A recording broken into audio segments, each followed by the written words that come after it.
tuli mu kudiringana omuntu waffe ow'omunda We are dealing with our inner man nga tudiringana omwoyo gw'okufa. when we are dealing with the spirit of death. Wandiika kano. Write this. Omuntu waffe ow'omunda ye tafa. Our inner man does not die. Tafa. The inner man does not die. Lwaki tafa? Why doesn't he die? Yakolebwa mu chemicals ezitafa. Senga zibadde chemicals. He was made in the chemicals that don't die if they were chemicals. Tafa. He doesn't die. Yakolebwa mu birungo ebitafa. He was made in ingredients that don't die. Bwe buba butafaali. If it's the nerves, abaana beetikka obutafaali bw'abazadde baabwe. the children carry the DNA of their parents. Kati n'obutafaali bw'omuntu waffe ow'omunda. Now also the DNA of our inner man. Eyo gye batusima. Where are they hailing us from? Eyo gye twava. Where we came from? Gye tufaanana. It's how we resemble. Akofunawo kawandiika kakulu nnyo. Get where treated because it's very Omuntu important. waffe ow'omunda tafa. Our inner man does not die. Lwaki tafa? Why doesn't he die? Okusinziira ku buvo bwe. According to his origin. Okusinziira ku buvo. According to the origin. Okusinziira ku nsibuko. According to the source. Okusinziira ku kikolo. According to that root. Okusinziira we yawamatuka. According where he came from. Awo kawandiike kano. Awo we yava. You write this, that where he came from, Ekyo kye wali. where it is, Ekyo omuntu waffe kyali. that is what our inner man is. Kasita tuzuula After discovering nga we that, yava tewafa. that where he come from doesn't die, Ekyo kye tuli. then that is what we are. Kyukira neighbor. Turn to your neighbor Mugambe ebikwatagana n'okufa gwe tufa. and tell them concerning death you don't die. Nga njogera bino As I speak this, ndiringa n'endowooza y'okutya okufa. I'm dealing with the mindset of fearing death. Kuba togenda kufa ng'ekiseera kyo tekinnatuuka. Because you will not die before your time comes. By the way, bantu abakyaliwo ennyo. The people that are going to last for long, Senfuma y'omu ku bo. Senfuma is one of them. Lengera endowooza y'okutya okufa kye yabakoze. Abamu ku bantu abakyaliwo ennyo. One of the people that are going to last for long, Senfuma y'omu ku bo. Senfuma is one of them. Tafa. He doesn't die. Kyukira neighbor. Turn to your neighbor. Mugambe okufa si mugabo gwo. Tell them death is not your portion. Omuntu waffe ow'omunda Our inner man tafa. doesn't die. Okusinziira wa gye yava. According to where he came from, Biki ebiriyo. what is there, Ebyo ebiri gye yava byebyo byafaanana. what is where he came from is how he resembles. Nga bwe tugenda okulaba ebyandikibwa. As we are going to see in the scriptures. Nkemebwa kankasuka ebyandikwa bitono nve wano. I'm being tempted to see Isaiah a few 5 scriptures. Isaiah 54, Mwenna we mumanyi. where you all know. Twogera ku muntu waffe ow'omunda bw'atafa. We speak about our inner man does not die. Isaiah 5:1 olusooka. Isaiah 54 verse 1, Omuntu waffe ow'omunda our inner man, asimwa mu bulamu. he's hewn from life. Badde nsubira amina y'omusajja oba omukazi naye egaaniddeyo. Omuntu wange ow'omunda My inner man, yasimwa mu bulamu. he was got from life. Bw'aba yasimwa mu bulamu If he was got from naye life, kennyini bulamu. even him, he is life. Yasimwa mu butafa He was got from naye mortality. kennyini He tafa. also doesn't die. Yasimwa mu He butaggwaawo was born from naye eternity. kennyini taggwaawo. He is also eternal. Eyo gye twasimwa, That's where we got from. gye baatukabala, Where we were mined. gye baatukukunula, Where they got us from. gye baatukwekula. That's where they brought us from.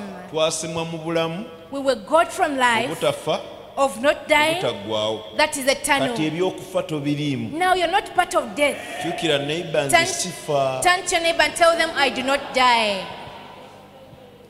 Naye wandiika kano. But write down this. Ky'oyambadde kye kifa. What you're dressed with is what dies. Ky'oyambadde kiyulikayulika. This outer part person breaks down, kino kigoye, it is just a cloth, kitaka, it is soil, kivunyu, it is a maggot, mafunfugu, it is just rubbish. kino kiyulika, It breaks down.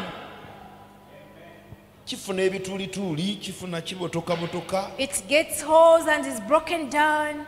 Nnaku ezo nange banyiga ne banzijamu amasira. Those days they pressed me and they got pass out Pastor of Senfuma ne bamunyigamu They amasira. got pass out of Pastor Oba Senfuma. Pastor Senfuma avaamu amasira, ebiriga bye bivaamu ki? If it comes out pass from him, how about you? Gaaliwa. It was here. Pastor Pastor avaamu ki? comes pass. Mugogere avaamu ki? Pass comes out from Pastor Oba Senfuma. Pastor Bishop mutume mbwe avaamu mafuta. Bishop Bw'olina mutume gwe Apostle. batafukangako mafuta. Abamu ku mmwe muli batume. Some of you are apostles. Ng'okyakyeyita bweki tebakufukangako na mafuta. You call yourself an apostle, but you've never been anointed. Banfukako amafuta okubeera pastor. They anointed me to become a pastor, Banfukako amafuta okubeera bishop. anointed me to become a bishop. Ne banfukako amafuta okubeera omutume. They anointed me to become an apostle. All those. Oyo avaamu masira. Pass comes out from such. Kati ate gwe gwe batafukangako. Now you who has never been anointed. Kyukira neighbor. Turn to your neighbor. Oli mutume? Are you an apostle? Mubuuze, oli mutume? Ask them, are you an apostle? Oli nabbi? Are you a prophet? Sigenda kwerabira twali ku heritage. I'll not forget when we were still at Heritage. Ebintu bya Katonda abikozesa abantu nga bava wala kyekyewuunyisa. What amazes is that the Lord uses people coming from afar. Mba ndi Zengebe, I was in Zengebe, ne nvaayoko ne nzija mu kyaki mwe nali nvudde. then I came to Heritage 8 oba mu 8 awo. around 1988, Oba 9. around 90 there. Omusajja yava mu Sweden. And one man came from Sweden. Yali azze okubuulira. He had come to preach. Nange nvudde Zengebe nkomyewo ku kitebe. I'd also come back from Zengebe to the branch. Aba abuulira yeetala bw'ati. As he was preaching, moving around, N'asiriikira bw'ati. he kept quiet for a moment. Naga musajja gwe situka gwe. Said, you man, stand up. Yimirira. Stand up. Musajja ono tumufukeko amafuta. Let us anoint this man. Ayina omulimu omunene. He has a very great work. Nga nyambadde bubi. I was dressed so badly, friends. Nali mpunya byennyanja. I was smelling fish. Naye nga mu mwoyo mpunya Kristo. But in the spirit, I was smelling Christ. Ayina omulimu munene. He has a very great Kama gwagenda commission. omukozesa mu The kanisa. Lord is going to make him use. Nga byayogera tebikwatagana nti nze ndikulembera obuweereza obwo. What he was speaking was contradictory to what was happening at that moment. Vaayo mumpe amafuta. Give me anointing oil. Kama akutuma omulimu The omunene. Lord is calling you for a great commission. Mu kifo kino. In this place. Nze Zengebe gye nali. In Zengebe where I was. Mukama yali aŋŋamba nkuzzayo mu kkanisa mwe wali. The Lord had told me, I'm taking you back to your previous church. Musumba yali ayenda ku level y'ekika The ekyagulumi. pastor was at a very high level of adultery. Yali akozesa ssente z'abantu bw'omugamba nafunye ssente ng'agamba leeta nsabire obadde ogenda kufuna accident kasabira tezidda. He was using people's money. He would tell them, come, I pray for that money. Then when he uses it, doesn't bring it back. Yali akola effujjo He ppitirivu was doing a lot of folly. ng'ekkanisa eri mu kugwa. The church was backsliding. Mukama ŋŋamba nkuzza ku heritage The Lord is telling me, I'm taking you back to Heritage kubeera omukulembeze waayo. to be a leader of that church. Ŋŋamba Mukama saagala. I tell Lord, I do not want. Kati onajja Now this one comes ng'obukakafu ng'akabonero gye ndi. as certainty and a sign to me Tibye mbadde mpulya nga Mukama aŋŋamba Zengebe abikakasizza. that what the Lord has been telling me from Zengebe has confirmed it. Totya. Don't fear. Olina bingi bye weenyuuma. You have so many things that you despise. Mu bantu ababadde beenyuuma Among people that were despising, ndi omu ku bo. have been one of them. Obutasoma nnyo nnyo nnyo kyali kintawaanya. Illiteracy has been disturbing me a Nga mmanyi lot. omuntu tasobola kuweereza nnyo Katonda nga tasomye nnyo. I thought someone can't serve God with the literacy. Nazirayo naddayo ngattewo n'angobayo. I went back for adult education. He chased me from there. Nange ngenda kukozesa nga bw'oli. He told me, I'm going to use you as Nakyo you are. n'akikoonako. And he touched that. Weenyooma nti owasoma You nnyo. despise yourself of illiteracy. Nawulira nga nkuulamu omutima. I felt he was pulling my heart out of me. Nga byama byange. It was my secret. ngenda okuva mu service After that service, bye yabuulira ebyaddako saamanya I didn't understand what he was preaching. yali message yange That was my message. nenzirayo ezengere I went back to Zengebe, mwoyo mutukuvu naŋŋamba and the Holy Spirit told nze me, nakufuseeko amafuta I'm the one who anointed you olw'ekkanisa yennyini gyotoyagala kudda for that very church you don't want to go back to. ku bya bishop Bishop, saabyagala I didn't like becoming a bishop katonda at atuma all. omusajja kuva bungereza The Lord sent someone from England. omutume macfarren He was Apostle McFarren. n'ajja wano nzize ku lulwo He came here, I've come because of sinzira ku you. mirimu gy'okola According to the work you do, tofukibwangako mafuta nga bishop you've never been anointed as a bishop. mukama antumye nkufukeko amafuta The Lord has told me to anoint you. kasita mpeereza I'm like, as I minister, at least I minister. kasita nkola bye nina okukola I do what I'm supposed to do. naŋŋamba either gonda oba jeema He told me, you obey or you refuse. ne banfukako amafuta okubeera bishop They anointed me to become a bishop. nga wayise emyaka After several years, n'ankubira he called me, pastor Stephen Pastor Stephen, olina paati yesembayo mu bulamu bwo I have the last part in your life y'okuteekako emikono n'okufukako amafuta okubeera omutume oli mutume of laying hands on you and anointing you to become an apostle because you're an bameka apostle. baliwo nga bankolako emikolo egyo How many were around when I was being performed on those saabisabira rituals? saabirowooza saabyagala I didn't pray for them, I didn't think about them, I didn't like kolo them. ne gukolebwa It was done. nga nkankana I was shaking. nesenfuma akyakankana Pastor Sefma still shakes. Surely he shakes. kino ekituti nze nkitya I fear this pulpit. lwe yajja yayogera ebigambo bino When he came, he spoke these words. zize mu uganda ku lulwo I've come to Uganda because of siridda you. mu uganda I'll never come back to gwe Uganda. mulundi gwange ogusembyeyo This is my last time. bwe twogera ennaku ezo yafa As we speak, he passed on previous nga days takomyewo without coming back. kyankuba It hit me. kati bwe ntunuulira enfukako ensi ez'amafuta ezitaliimu kupanga wadde okusabira So when I look at those different kinds of anointing without even praying or trickery, tera ogamba mukama nyweza malirize bulungi I know I tell God to establish me to finish well. confirmation zonna azitaddewo All those confirmations have been put. ku levels ezo zonna At all those different levels, ku mafuta mbwago gonna nga baganfukako all those anointings they have been anointing me with. paasa senfuma avaamu amasira Out of Pastor Sefma comes pass. banyiga They pressed me. kizimba kiri wano It was a boil which was here. ne basooka kibaaga They first cut it. ne baŋŋamba guma They told me be ne firm. ne banyiga They pressed it nekitulika puri and pus came out of ki it. ekivaamu What is coming out? munziremu ki ekivaamu What is coming out?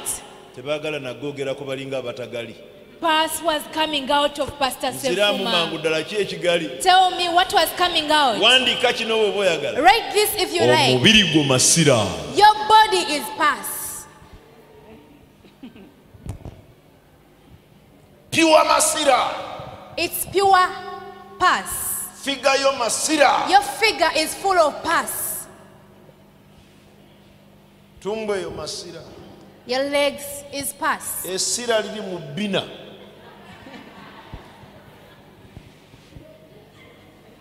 masira amatama go masira Your cheeks are full of pus. wandiika akalala Write the second thing. nvunyu It's full of maggots. buli kyoyina ddayo okuuta envunyu zo ddayo bigula envunyu Whatever you have, go back and scrub your maggots. Take guno care of your omubiri maggots. gulimu ekirungo ekibi This body has a very bad tolina ingredient. kyakikolera bakiyita You kufa have nothing to do with it. It is called death. nga tonnafa olwedde oli mufu Before you die, you're already dead. luddawa Where? mu mubiri gwo In your so body, si mu mwoyo gwo not in your spirit. okufa kusangibwa mu mubiri gwo tekusangibwa mu mwoyo gwo Death is found in your body, not your spirit. akitegedde kanagamba nti amen You say amen if you've understood it. kubamu akafaananyi mwe abamozola amaaso nga muziimuula mmwe I imagine you that roll your eyes to people, envunyu the mu maggots. muliro egenda okulumba otuuso otwo otuziimuula The maggots are going to attack those eyes esimbemu olusekebe and puts a straw like so, enuune and then it starts. nga gwe bwonoona obusomi okubujja mu magumba, envunyu egenda kunuuna eriiso lyo. It will start sucking, the maggot will suck your eyes.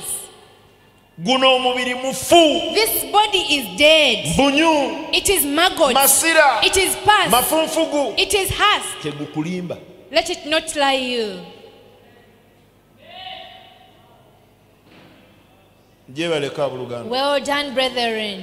Ebyo bwe nabimanya When I got to know that, ne nkakasa. I ascertained. Yobu agenda tugamba mbu gutulika. Job will tell us that it will break. Buli omu gamba gutulika.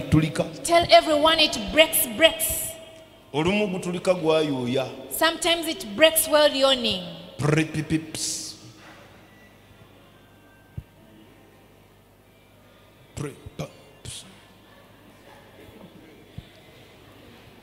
Ambira kulinaanye n'ogugonga bw'ofaanana.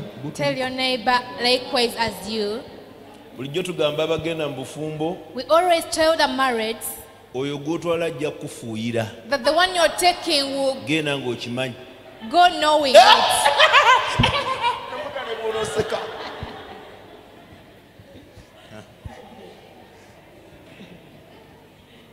Ago mazima. That is the truth. Nabanyumiza Pastor Serena bwe yatwala wali ku gundi ewe. Did I Hoteli converse? ki esinga obulungi eyo yawo mu Kampala?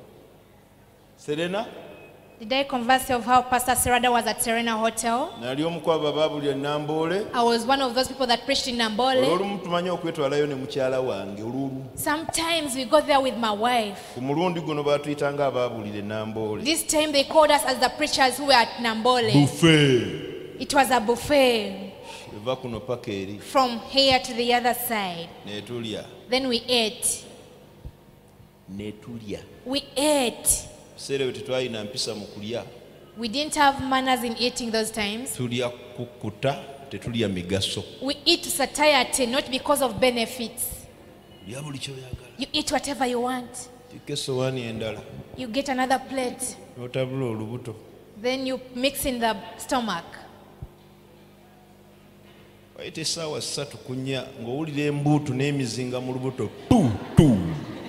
After 3 to 4 hours, we were feeling a lot of gas in our stomach. Jjukira twali alwa ggulo Remember, we ate in the evening. ne tugenda mu buliri Then we went to sleep n'embuutu.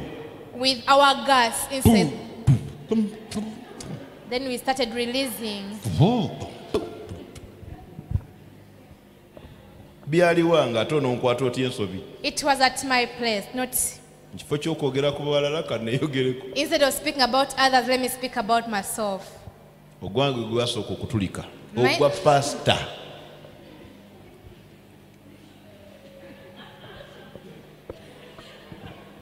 Abooluganda nange neetya.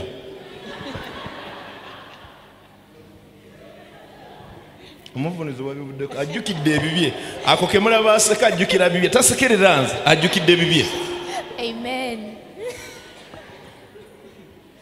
Ne gutuliko olutuliko olusooka. I raised the first gas.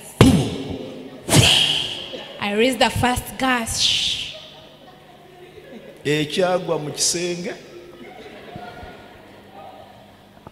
That's what happened in the bedroom. Mukyala wange yali teyeebase yali awulira. My wife was still awake. Nagira naye naawe. N'asitula duve ennene n'agikasuka eri. Then she lifted the duvet and put it the other side. Tuggulawo amadirisa. We opened the window. Tuyina ekisenge kinene. We have a very big bedroom. Kinene. It is very big. Dirisa erisooka eryokubiri. We opened all the windows. Faani. The fan. Pasita atabukidde ekisenge akyonoonye.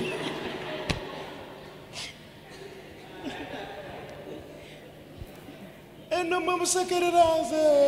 You're laughing at me, Ne buli but omu ngezaako muyamba kujjukira bibye. I'm trying to help you remember yours. Ne neenenya. I repented. Mugamba minsonyiwa. I told her I'm sorry.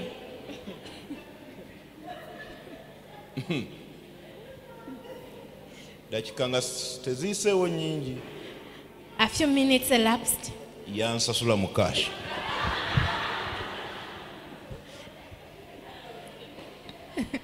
Ebyo byali waffe abooluganda. That happened at our place. Yansasula nga sobola kyegaana. She paid back.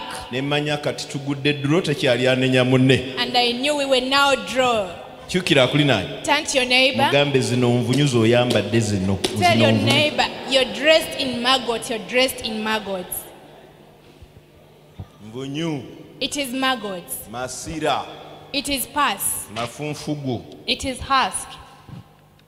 Muli mutya abooluganda? Well done, brethren. Muli bulungi? Are you well? Omuntu w'omunda yekka Only the inner man taliimu kiwunya. has no form of smell. Obugalo bundaga nga obwesigwa bwo n'amaanyi go bwonna. Your hand clap show me that your trust and faithfulness. Omuntu w'omunda yekka Only the inner man, ye yekka. only him, Ngambye ye yekka I said only him, tafa. does not die. Ne bwe yeyambula guno However much they undress of the body n'addayo gye yava. and go back to where they came from, Ne bw'aba taziddwa wa Katonda however much they have not gone back to ne God, bamuteeka mu muliro, and they are put in fire, agenda kubeerayo nga mulamu he's going to be there when he's alive kubanga ye tafa. because he doesn't die. Nkiddamu ogwokubiri. I revisit it. Ne bw'ataddayo mu Katonda gye Even yava if he doesn't go back to God where he came from, ne bamutwala mu muliro, and they take him to fire olw'okuba ali mu chemicals ezo ezitafa, because in those chemicals that are immortal, ne bali mutuuzaamu even when they make him sit in the ne fire gumuyitamu, and it goes through him naye nnyini n'afuuka muliro, and he becomes fire, agenda kusigala nga mulamu he will stay alive era agenda kuba ng'ayogera bino. and he will be there. Jjukira n'omuliro gwogera, Remember, even fire speaks. kiri mu Bayibuli. It is in the Bible. Omuliro gugenda kusigala nga guyimba oluyimba, The fire will stay singing, nze ndi muliro I- ogutazikira. I am fire that never burns out. Bankola nga sizikira, I was made without burning. nakolebwa mu chemicals ezo ezitazikira. I was made in chemicals that never burn out. Mbaddewo emirembe n'emirembe. Have been there for generations. Ne wamwoyo agenda kwogera.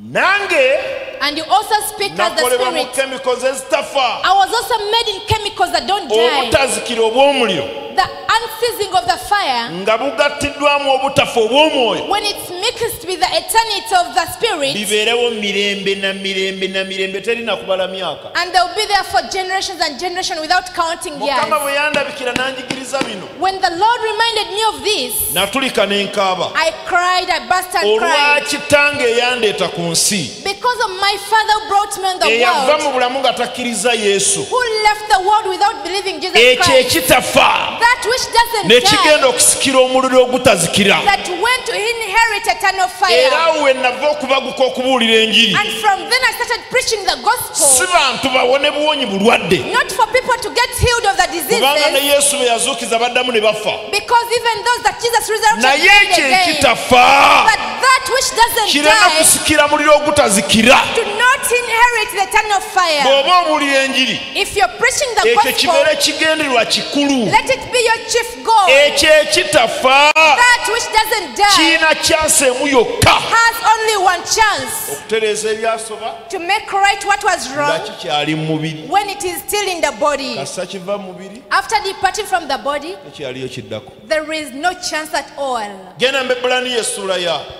9:27 You go to Hebrews chapter 9 verse 27. nga twogera ku kitafa, As we speak about that which gwe doesn't mwoyo die, gw'omuntu that is the spirit of man, n'ekifa, and what dies, ekyo ekiggwaawo ekivunda. that is consumed and breaks down. Mannya ki ag'omubiri gonzijukiza amannya gaago? Mannya ki? Remind me the names of the body. Bunyu. It's maggots. Era bulijjo ŋŋamba abantu, And usually I tell people, kiro z'obala, the kilograms you kati count, nze nina 91, I have 91 now. neepima. Bintu byakwerwanako, neepima. I measure myself, I weigh Kikira myself. neighbor mumbulizo oyina mmeka. Turn to your neighbor and tell them how many do you have. Akunyumiza yangweka ayina mmeka. And then they will tell you how many they have. Kati obeerawo otya nga teweemanyi. Now, how do you be there without knowing yourself? Naye kale mbufunze In brief, ezo kilo z'omanyi. those kilograms that you know, Katwale ezange 91 let's take mine as 91, za nvunyu, they are full of maggots. masira, Pass. mafunfugu. Era oteranga n'ogendako ku minzaani n'obuuza kati nina envunyu mmeka ye kati. Sometimes you should go to the weighing scale and ask how many maggots do I have? 91. Nina amasira genkana ki kati obungi. How much pus do I have? Genda opime amasira go. You go and weigh your pus. Bakyanjagala. Do you still love me? Bannamasira gye muli? Bassemasira gye muli? Those from the clan of Pus, are you there? Mu nzira emu ffenna tufunye erinnya pya. We've got a new name. Mbagambye oba pasita avaamu amasira ebiriga bivaamu ki? If out of pastor comes pus, how about the rest? Wandiika kano teri alina mubiri mulongoofu. Taliyo. Write down this. No one has a Taliyo. clean body. No one. Taliyo. No one has Olina a omubiri clean mulongoofu body. gutya? How clean is it? Teguliyo. There is no clean body. Bijjo ngamba abantu. I always tell people, Queen nga yakoze pupu. when the queen has gone to the toilet, Ne bamufu. Sigambye mu toilet ngambye pupu. Ne bamufunira akabakuli. when the queen has released feces, Akabakuli nga katukula. and they get a very clean dish, President Trump naye n'agira. and President Trump also releases his, Putin naye n'agira. and Putin also. Naye nga tebabugatta buli omu wa akabakuli kake. Everyone has their different bowl. Besigye. Best. President Museveni. Senfuma. Senfuma, President Museveni. N'okuŋŋaanya abapasita bonna b'ogamba ab'amafuta. Buli And omu na you sijja gather- kwogera mannya g'abapasita. Naye bonna buli gwe gw'omanyi gamba n'oyo. Buli gw'omanyi. And they gather up all the anointed pastors. Obubakuli ne bujjula wano. And the bowls are full here. N'obw'abalalu. And for the mad Mulalu people, w'ekasubi, ow'ekatwe, abalalu bonna ne babakuŋŋaanya. the mad people from different areas, Ne baleeta pupu oyo mu bubakuli obutukula. and they bring their feces in clean bowls, Ne bakuyita. and they call you, Jangu otuyambe. come and help us. Mu bubakuli buno bwonna bwonna. In all those bowls, Otwawuliremu pupu wa Queen. and separate the feces of the queen. Tosobola mwawula. You can't separate it. Omwawule ku w'omulalu. And you separate from the mad one? You cannot. Kyukira neighbor. Turn to your neighbor. Gamba oli factory ya pupu. Tell them your factory of feces. Museka biki nga mwavudde neeka mumaze okufulumya factory ezimaze okukola. Kino tuli mu kiraasi y'emu. We are in the same class. Weetaaga kubuuza neighbor w'ogendedde okijjira wano factory bazze emaze okufulumya oba w'oviira wano lw'egenda okufulumya. You need to ask your neighbor whether the factory has already functioned or not. Mubiri. The body. Yakibalaga mu Bible nga Katonda yakiseetinga. I will show you in the Bible when it is God that set it. Twambale kino ekivunda. That we dress up in this that is consumed. Masira nvunyu. Maggots and pus. Era bulijjo ntera okugamba abantu. I always tell people, Mukama wange eddakiika zaabwe teziweddeyo.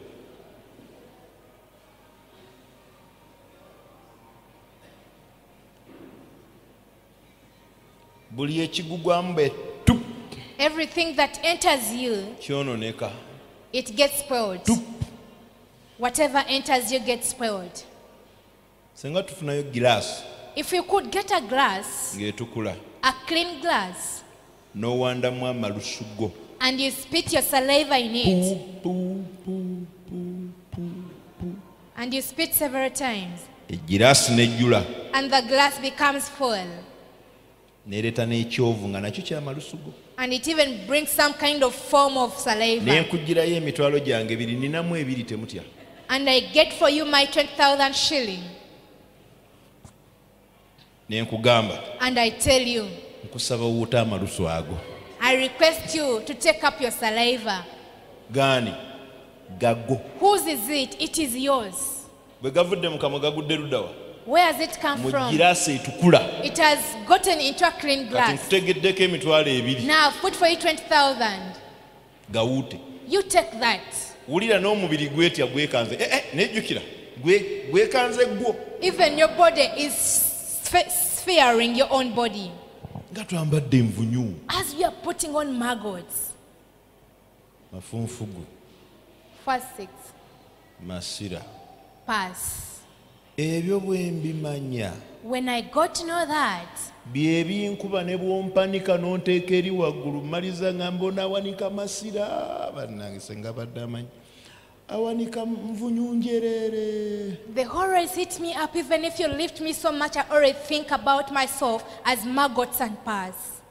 bannamasira mubuuze ku bassemasira buli omu wubira ku munno bannamasira mugambe bassemasira muli mutya bassemasira Past tribe mates, swept your fell past temwagala tribe mates. nabyogerako nga muli bamalayika nnyo As your angels.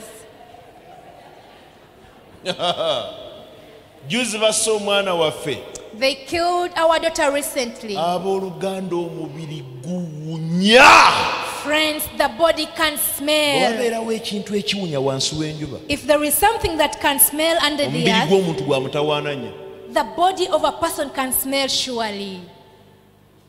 nagendayo ng'okuzika kwaggwa I went when the burial was done. naye ng'omulambo we gwali mu nnyumba ekivundu kikyalimu But where the body was inside the house, there was a lot of omubiri smell. guwunya The body can smell.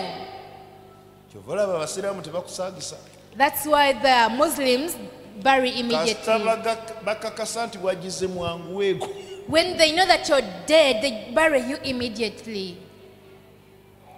muli bulungi Are you good?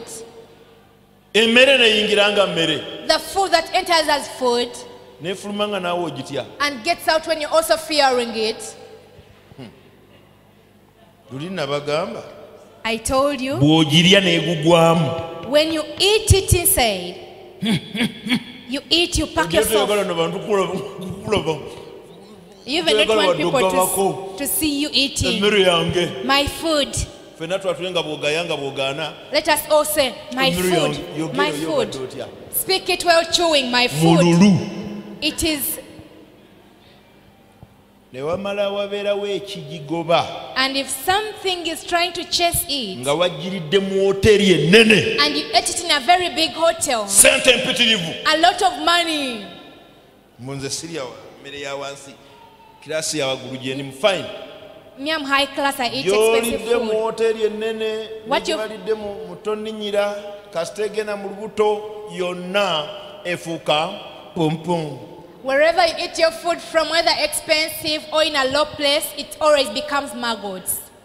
ngambye pupu I said feces. olowooza nti oluzungu sirumanyi bayithayo mwe muntiisa butiisa mu bazungu mbulira mu luzungu mbenyanyamulira katebe nagenda wa Brazil. Brazil When I went to eringa nyuma Brazil, kubeera musomesa I was worthy to become a teacher of English there. kasita emmere ekomawo When the food comes back ng'eyitira mu kamwa through the mouth, aga katonda mu ggulu okutufiira mu kitooke kya gonja tosobola giyita mmere for sure you can't call it food when it comes out from your mouth. Vomit it out.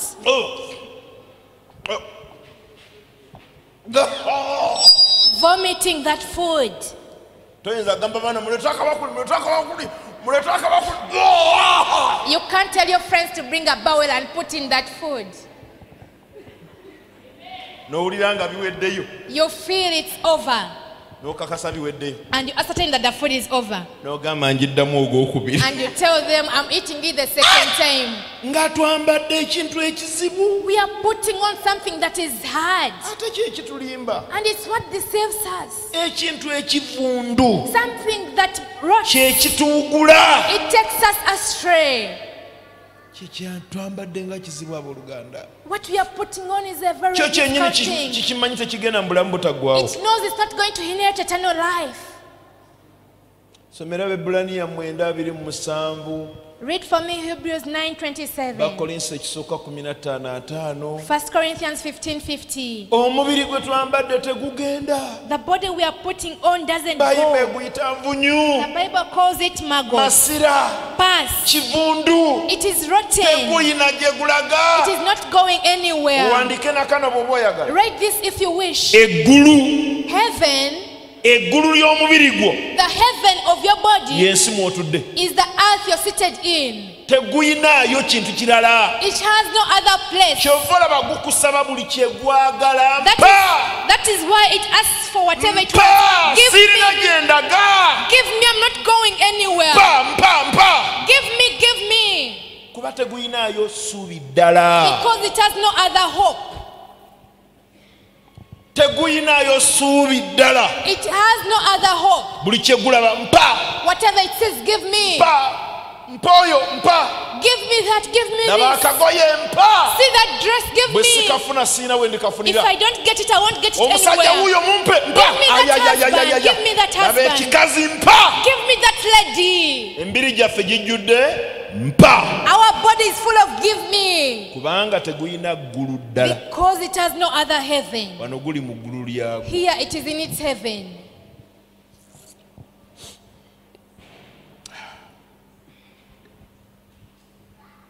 Agambye ate Abaebbulaniya 9:27. Hebrews 9:27, what does it say? Era ng'abantu we baterekerwa okufa omulundi ogumu. Abantu nga bwe bategekerwa okufa omulundi gumu. And as it was appointed for men to die once, Oluvannyuma lw'okwo musango. Oluvannyuma lwo nga waliwo ekifudde. but after dying, Waliwo ekintu ekirala ekigenda okusinkana omusango. there is something else that's going to meet, which is judgment. Ekyo si kyenza okwogerako leero. It's not what I've come to talk about today. Omuntu waffe ow'omunda Our inner man tafa. does not die. Kyabadde ayambadde What is dressed up kyekifa. is what dies. Ekiva mu mubiri guno When it leaves this body, ye ng'abaddemu. he has him, Ng'agenda ayimirira mu maaso g'omutonzi we. goes before the Creator. Ng'alyoka bamulaga lwaki baamuteeka ku nsi. And then they show him his purpose of being on earth. Balage lunaku ku lunaku They show you day by day ne biki ebyalulimu. and what happened in it. Bakolinso ekisooka 15:5. 1 Corinthians 15:50. Twogera ku muntu waffe ow'omunda. We are speaking about our inner man. Wagambye watya 15:5? What does it say? 15:50. Naye kino kye njogera Kyogere. abooluganda ng'omubiri n'omusaayi tebiyinza kusikira bwakabaka bwa Katonda. Kiddemu ekyo. Naye kino kye njogera Kyogere. abooluganda ng'omubiri n'omusaayi tebiyinza kusikira bwakabaka bwa Ate. Katonda. So okuvunda tekusikira butavunda. Aha. Laba mbabuulira ekyama tetulyebaka ffenna. Kino ekivunda. This that gets rotten, Munyambeko ekikola kitya? help me. This that gets rotten. Mwogeze maanyi mpulire ekikola kitya? This that gets Ekivunda. rotten. Aha. Laba mbabuulira ekyama Kyogere wama. tetulyebaka ffenna naye ffenna tulifuusibwa. Yobu 7. Job 7. Nyirwakutaano. Job 7 verse 5. Yobu 7:5. Job 7 verse 5. Ekyo ekitafa. That which does not die, Ekyaliwo mu mirembe n'emirembe n'emirembe n'emirembe egitabalwa. that was there for generations that are not countable. Kyasimweyo mutakoma. It was hewn from Mu eternity. butaggwaawo. From Mu eternity. butategeerekeka. Not Mu understanding. buziba. In the depth. Eyo mu bulamu. In that life. Twaliyo myaka ki? Which years were we there? Egitamanyiddwa. The years that are not known. Ekyo kye baasimeeyo. What was hewn from Kye there? bajje. What they got from there? Kye baaleeta. Kyekyo kye baaleeta kyambale ku guno oguvunda. It's what they brought to be dressed in this rotten body Olw'akaseera. for a moment. Bulijjo bwe muwulira nga ŋŋamba sigenda kuwangala kambala buli olwaleero. Usually I tell you I'm not going to last for long. I'm warning you today. Kwe nava okuzuula sigenda kuwangaala. When I got to know that I'm not going to last for Si long, lwakuba ngenda kufa nkya. not because I'm going to die tomorrow. Sigenda kufa ng'ebulayo eddakiika. I'm not going to die when minutes are Ate remaining. sigenda kwongerako. And I'm not going to talk. Naye namala kumanya. But I first got to know Kasita opima obutaggwaawo. that when you measure eternity, Gye twali. where we were, Mu mirembe n'emirembe n'emirembe. in those generations, Emyaka. Obuwumbi n'obuwumbi. Billions, zillions and whatever. Bw'eba eriyo omuwendo omulala. Gukubisemu emirundi zillions again. for the millions of times, zillions, trillions, and all that. Ki ekisingako ku trillion ne zillion? Zillion yeri waggulu. It's a zillion.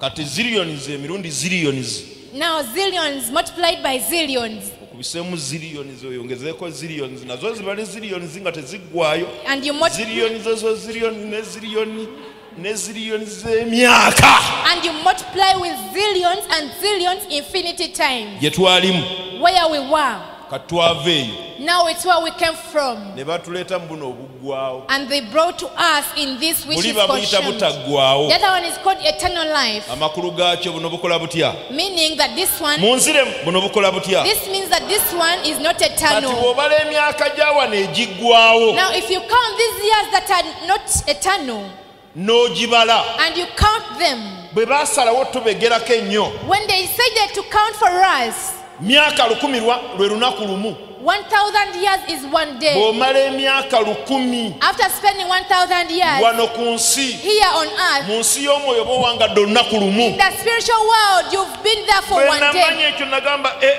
When I got to know that, I said, oh, tegeeza sigenda kuwangaala meaning I'm not going to last for long. myaka 1,000 ku nsi 1,000 years on the earth lwe lunaku lumu ku butakoma is one day on eternity. neŋŋamba ekitegeeza sigenda I kuwangaala said I'm not going to last for long.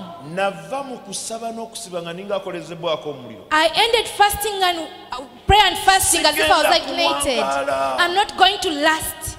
lwaki Why? bwe mpima obutakoma n'obutaggwa obutabalika Because when I measure eternity, which is not countable, gye nava where I came from, ne bandeeta nava mu butaggwawo ne bandeeta mu buggwawo I came from eternity and they brought me to life, which is not eternal. nava mu butafa ne bandeeta mu bufa I came from where I was not dying unto death. kati mbuulira Now tell me, bw'ayagala okuwangaala ennyo you who wants to last for long? nayimirira wano I stood here nga nfunye okubikkulirwa after getting the revelation okw'obutakoma obutafa obutaggwawo of eternity not dying. eyo gye nava Where I came from, kyova nze neesunga okuddayo that's why I so much rejoicing going back. wabeerawo omuntu ogyeko bino ebitutawanyamu ebitonotono If there is someone naye wabeerawo omuntu alina eddembe ly'obulokozi ku kufa that has the freedom of death in salvation, nasumululwa I was delivered. wulira obugalo obuvaayo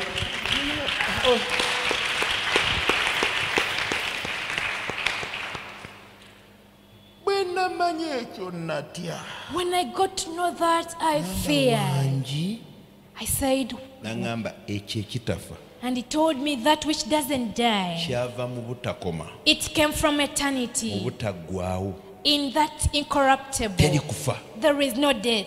ne kireetebwa mu buggwaawo What is brought in this which is consumed, era obufa and what dies.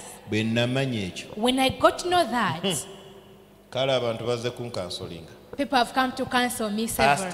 Pastor, okimanyi nga okwatula okufa kiyinza okuleetera okufa amangu do you know then when you utter that you're going to die, you may die so early? okimanyi ng'obulamu n'okufa biri ku lulimi lwo Do you know that death and dying is part of your tongue? lekeraawo kyatula kubanga oba okuyita ne mugamba kwanguweko mangu ddala kwanguwe I request you not to utter it out, and I'll tell them, let it come very fast. kyototawaana kunkansolingamu kyekyo ekyokufa What you, ekyototawaana what you shouldn't bother counseling me in is about death. oyogeza butamanya njogeza kumanya You speak out of ignorance, and I speak out of knowledge. oyogeza kutya njogeza butatya You speak out of fear, I speak without fearing. tetuli ku peegi y'emu We are not on the same page. gye baleka abatagenda kufa Well done, those that are not going to die. namala okwogera ebyo okubimanya ebyo After knowing that, nembiwandiika I wrote them down ngamba mukama nkwebaza and I told God, thank you omwoyo gwange ogutafa for my spirit which is eternal. gwava mu ggwe It came from you. gye ŋŋenda okudda eyo Where I'm going to come, teri bulumi there is no teri pain, maziga there is no teri crying, kuswala there is no shame, teriyo bikanga there are no twala scarring. omuddu wo Take your servant. enzija mbibuulira wano I came and preached here, abalina amaziga okumpi and those who had tears were nearby. nasita waffe alabika atusiibula Pastor is saying goodbye to us. Oh, Pastor is going. agenda tulekera Pastor is going to leave us for who? Pastor is going. oba pasita gondi yagenda otusumba Oh, Pastor Bonda might pastor us after he's gone. oba anigwazaako Oh, who is going to lead us next? Pastor is going. ne mbabuuza And I asked them, mwagala mpangala emyaka emeka how many years do you want me to last? 120 120 years, Pastor. enzirayo kuzino kalukirete ezagonza ebintu And I went back to the calculators to count. myaka 1000 lunaku lumu 1,000 years one day. kyekibalo That's the countability. ku nsi buwangala emyaka 1000 When you mount 1,000 years in the earth, butaggwawo ba wakawangala olunaku lumu eternity you will have spent one day. kalikuleta yange ng'eŋŋamba My pastor was telling me, nti bw'okola ekyo ekibalo if you do that countability, oba owangadde essaawa 2 n'eddakiika 4 you will have lasted for 2 hours and 40 minutes. ngenda okudda ku sande nga ningaliko gwe baakolezezaako omuliro When I came back Sunday, I was like ignited. nabuulira okufa I preached death, ne yaliwo ng'omukyala ebyenda ne bimutokota and my wife was also so worried. omugenzi The former wife. bwe twadde eka naŋŋamba menyawo byoyogedde When we came home, she told me, break down whatever you spoken. emugamba sigenda kubimenyawo I told her I'm not going to break it away. olw'okukkiriza Because of faith, tubeera balamu we are alive. ne mugamba olw'okukkiriza I told her by faith. si gwe wasookera mu kukkiriza You're not the first person who was part of faith. netawotawo abakkiriza ibulayimu yafa Even the father of believers called Abraham died. twakayanira essaawa nga 3 We argued for about 3 hours. mebimenyewo Break it. emugamba sijja I told her sijja I will not break it. myaka 1000 1,000 years, oba owangadde olunaku lumu you will have lasted for one day. nga nejjajja w'aboononefu When even the father of those unrighteous, ye adamu called Adam, teyaweza lunaku he didn't even spend a day. senga adamu yali awezezza emyaka 1000 If Adam had spent 1,000 years, tegeeza adamu yali awezezza olunaku lulamba that means Adam would have spent one naye day. yafiira ku myaka 903 But he died at 930 negamba years. jjajja w'aboononefu bw'aba yawangala 903 And I said- n'ataweza lunaku ate ffe ebizzukulu And I said, if the father of sinners didn't even spend one day, how about us, the grandchildren? jjajja teyagira gwe onoogirirawa Our grandfather didn't spend that. How about us? yebaleko Well done. enkomo ne mbabuuza bameka baagala I mpangaale came back and asked, how many want me to last for long? mwagala mpangaale emyaka emeka How many years do you want me to last? nga bonna balinga abaateeseza All of them as if that 120 120 years, Pastor. bagamba mukwate kalikulesa I zammwe told them, get hold of your calculators. munjagaliza empangaale essaawa 2 You want me to last for 2 hours n'eddakiika 4 and 40 minutes. katuba ekibanga ekibalo bwe kitube kiri Now, if the accountability shows that, bannanvunyu fellow maggots ne semavunyu and clan maggots, ani agenda okuwangaala who is going to last for long? munzire Respond to me. ne waba akasiriikiro mu ggulu And there was silence in the ne heavens, waba n'akasiriikiro mu kyaki and there was also silence in the church. kino kyama This is a secret. toteekeddwa kutya kufa You should not fear death. ekyo tekitegeeza nti ogenda kufa That doesn't mean that you're going to die soon. No. He sigenda doesn't. kwerabira yali best man wange eyasooka ku mbaga eyasooka I'll not forget my first best man on the first wedding. Mr. Mbogo nsi eriba etya He's called Mr. Mbogo Nselibetia. yalwala He fell sick. yalwala He fell sick. zino envunyu ze his maggots, bino ebitaka bino ebitandika okumogokamogoka, his dust started getting off n'atandika okuvunda, and he started getting rotten. olubuto ne luzimba. The stomach bulged up. Abasawo The doctors, ne bamubamu oluseke mu lubuto. they put some kind of fine in him. Natuuka I reached mu ddwaliro the hospital zimbye bw'ati and he was so bulged up. ng'akadomola k'amazzi When the jerrycan of water mu ddakiika ntono nnyo kaba kajjudde, in a few minutes sorrow is filled up. alimu oluseke He has a straw. lukulukusa amazzi kyurr. It takes out the water out. Bwe natuuka ku nsi eri etya bwe, When I reached at Mr. Mbogo, yali mukadde wa kkanisa he was the old of this church. endaba omubiri And I looked at the body. nsi eri byetya naga tofaayo pasita He told me, Pastor, don't nze worry. ndi mulamu. I'm alive. Yali takkiriza mu byakufa bwe bityo. He wouldn't believe in dying just like that. Pasita ndi mulamu, Pastor, I'm alive. wano mpitawo bisi nja kubeera n'obujulizi. I'm going through this. I'll have testimony, Pastor. Don't Ebyokukola worry. tukyalina bingi. We have a lot to do, Pastor. Kankulabule Let me warn ne you. Yesu teyabimalaayo. Even Jesus did accomplish them. Kolako by'osobola, genda. Do what you can and leave the world. Tuba tumaze okumusiibula, After saying farewell to him, tukomawo we come back mu ssaawa endala 4. after 4 hours. Simu eyaddako, The next phone call, pasita Pastor, wuno nsi eri beetya asize ogusembayo. he has breathed his last, Pastor. Yali mukwano gwange. He was my friend.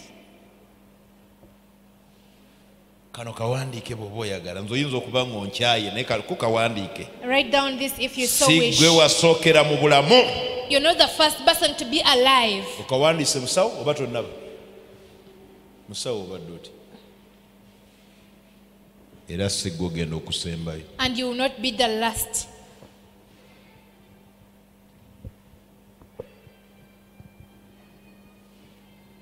Okawandiise maama? Have you written it? Byakaaye? Si gwe wasookera mu bulamu, Katonda teyatandika naawe. God didn't begin with you. Era si gwe ogenda okusembayo. And you will not be the last person. Kozesa akaseera k'olina. Use the time you have Oweereze Mukama. and serve the Lord. Bwe namanya ebyo, When I got to know that, senfuma saagala kufiirwa lunaku lwe mba ntuuseemu. me as Sefuma, I don't want to miss out on any day. Kubanga mmanyi leero wendi, Because I know today I'm alive. enkya bambika. The following day I'm being announced dead.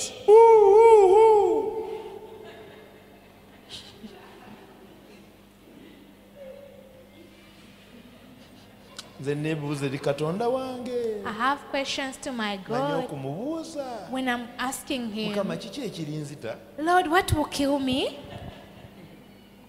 Luliba lwakumeka. What day will it be? Ndifa ki? What will I die of? Ndifa ntya? How will I die? Mukama taata, si byakutya. Not things of fearing the Mu Lord. mukwano. It's full of love. Omwoyo gwange. My spirit. Nakolu. One day, Ngenda kuwa matuka mu kibiri kino ekizitowa. I'm going to get out of this heavy body. Nzireyo nsinkane mukwano gwange. And I go back and meet my Sigenda friend. musinkana nga nyambadde envunyu. I'm not going to meet him when dressed in maggots. Kubanga kino tekigenda. Because this does not go anywhere. Tekituuka. It doesn't reach. Zino nvunyu. This is maggots. Katiraba obuvunyu bwono. My maggots. Buli awo bwesabise mu kafiga bwe. It is dressed up in this figure.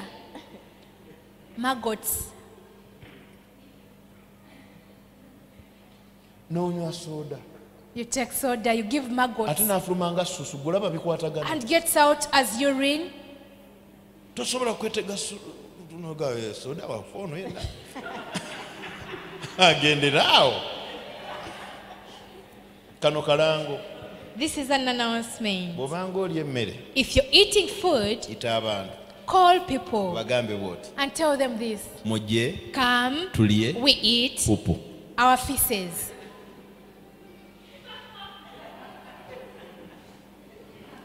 Weegesemu nga boono bayita. Mujje, Call them, tulye. come, yangu yobadde otya yogera mpulire muje Come, we eat feasts. bw'onoolaba emmere When you see food, ng'ogirabanga pupu And you toliddamu gimma bantu you see it as feasts, you'll never be greedy again. kigambibwa It is said waaliwo famire there was a family, ng'eriyo omuntu abagera bwe bagenda okulya wajjira someone would tame them. Whenever they would eat, he would come. ne kibajjula And it filled them up. ne bamwetamwa And they were tired of him. lunaku olumu One day, baba banaatera okujjula as they were about to serve, oba baali bajjudde I don't know if they'd already served, bagenda okulaba wuuyo aweta then they saw him coming. emmere ne bagisukuma mu kitanda And they pushed the food under the bed. bamukooye They were tired of him. n'atuuka And he reached, n'amagamaga he looked around. muli mutya tewali mujebaleka Well done, how are you? How have you been? bipya kye What is new here? naye akawo k'emmere ko kaasigala kakyakiwumuuka But that aroma of food was still going around. kati bwe yali atambuza amaaso So as he was moving his eyes, n'ajja alengera emmere then he saw the food under the bed. agamba tewali tabbu He said, okay. okuggyako nsanze eriyo abakuba omusota nga muwanvu okuva kuno paka eri mu mmere eriyo I found people that were beating the snake up there. mubitegedde Do you understand?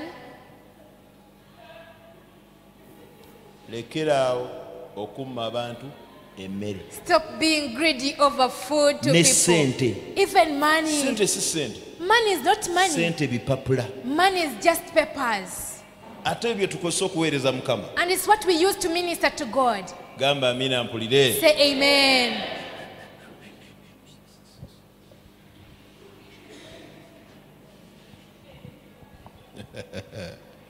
kasome olunyiriri nve ne ku kituuti Let us read the last scripture and I leave the pulpit. yobu 7 olunyiriri lwa 5 Job 7 verse 5. omubiri gwange gwambadde envunyu n'amafufu ng'olabye eddiba lyange liziba ne litulika nate gukola kutya eddiba lyange kale buli omu osome yobu 7 olunyiriri lwa 5 ddoboozi dde ne wagambye watya Everyone read Job. My flesh is omubiri flesh gwange to gwambadde envunyu n'amafuufu go eddiba lyange liziba ne litulika nate gukola gutya gutulika tuli The body gets cracked. tulina ebivundu mu nkwawa awo We have rotten things in our armpits. teri mulongoofu mu nkwawa No one is clean in the armpit. tuzikeeza ku mazzi We can try that on water. okuggyako sisita gundi yalabika mulongoofu mu nkwawa Maybe sister so and so is so clean in the armpit. kivundu kiwamatukawa There is smell that comes from here. n'okikuba sabbuuni nongerezaako perfume kyovula nze njagala nnyo perfume You try to clean it, you use soap, perfumes. mwenna muwunya enkwawa temuntiisa nammwe abali ku online You all smell in the armpits, even those online.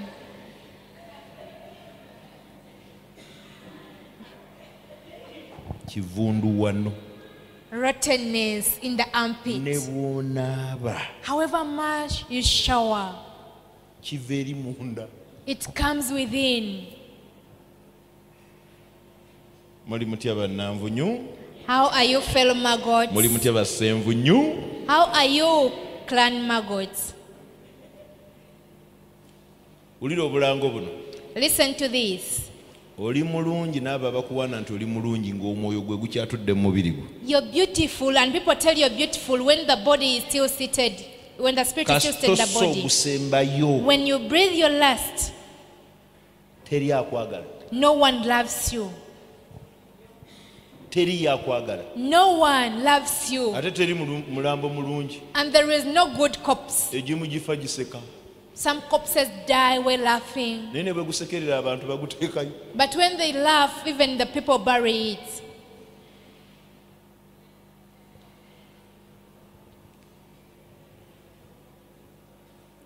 muli bulungi Are you good? tudingana kyeyo kyakufa. We are dealing with the spirit of death. Toteekeddwa kutya kufa. You should not fear death. Leero mbuulira tandikira awo. We shall begin from there. Oteekeddwa okusumulukuka. You must get out of that. Tambule ng'oli wa ddembe. And you walk when you're free. Yimira ku magulu go. Stand up on your feet. Teeka emikono gyo mu bbanga omukowole Yesu. Put your hands up in the air and call him Jesus. Ddoboozi ddene Yesu. Jesus. Nkwebaza. I thank you olw'olukuŋŋaana lw'omuntu w'omunda. for this inner man conference. Mikono mu bbanga Yesu.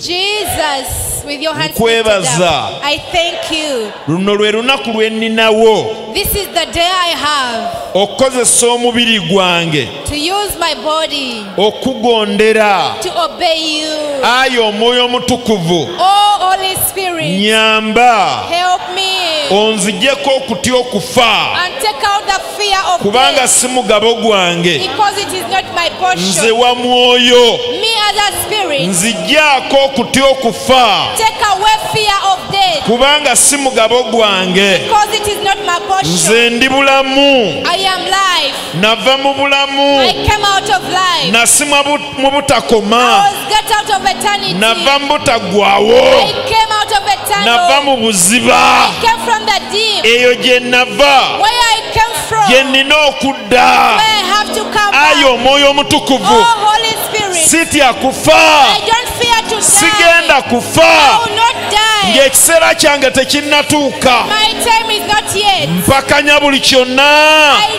urge you against ekijja all gye ndi that come to me nga kyagala okunzita. when it wants to kill me. Ng'ebiseera When tebinnatuuka. the time is not yet, Nkigaana. I refuse it. Kyatula nkigaana. Refute it. Nkigaana. I refute it. Endowooza eyo That mindset, ey'okutya okufa fearing death, endeetera okumalibwamu amaanyi. that causes me to be discouraged. Ngimenya. I break it. Ta. Be released. Tendowooza Be yange. released of my mind. Fuluma. Nangirira. I declare Ngenda kubeera mulamu. I'm going to be alive. Ngenda kubeera mulamu. I'm going to be alive Yasanguza emirimu gya Mukama. to do the will of my Ngenda God. kuweereza I'm Katonda. going to serve God. Rashetererere.